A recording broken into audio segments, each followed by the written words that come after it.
Hello guys, what's up? Ayan, mega shoutout po sa lahat. So guys, ayan, panoorin muna natin tong video na to. Ang lupit nito, napabilib talaga ako nito kay Kuya, kay Bossing.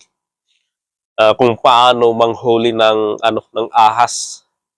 Ay walang kaba-kaba. Parang wala yata tong kamatayan ng tao na to. Tsaka hindi lang to basta-basta na ahas. Itong ahas to ay yung cobra.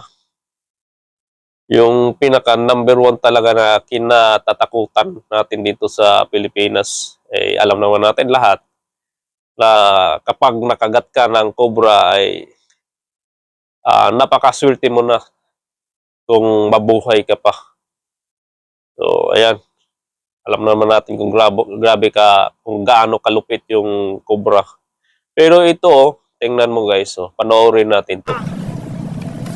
Parang lang sa kanya, parang tawag yan, parang manok lang na kadali-dali niyang dinampot.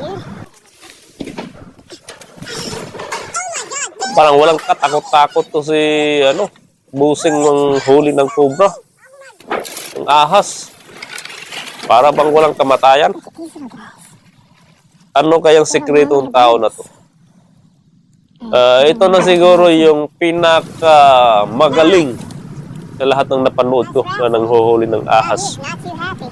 Talagang hindi gumagamit ng stick. Dinadampot lang diretso. Sabi, ang lupit.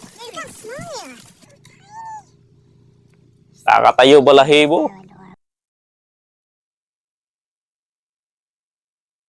Ano kaya sekreto ng tao na to?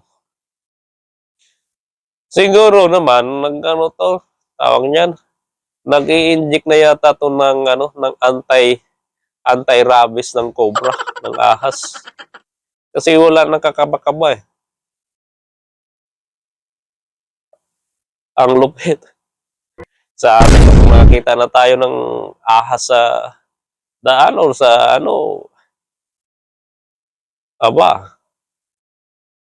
dampot ka ng pamalo. Pero ito si Kuya, grabe. Ang lupit, nakakabilib tumahuli ng ahas.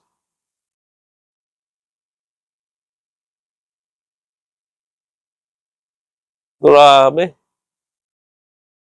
Malupit. Kung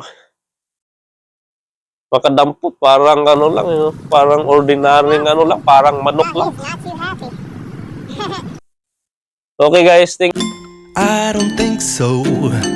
No, no, no, no. I don't think so. No, no, no, no.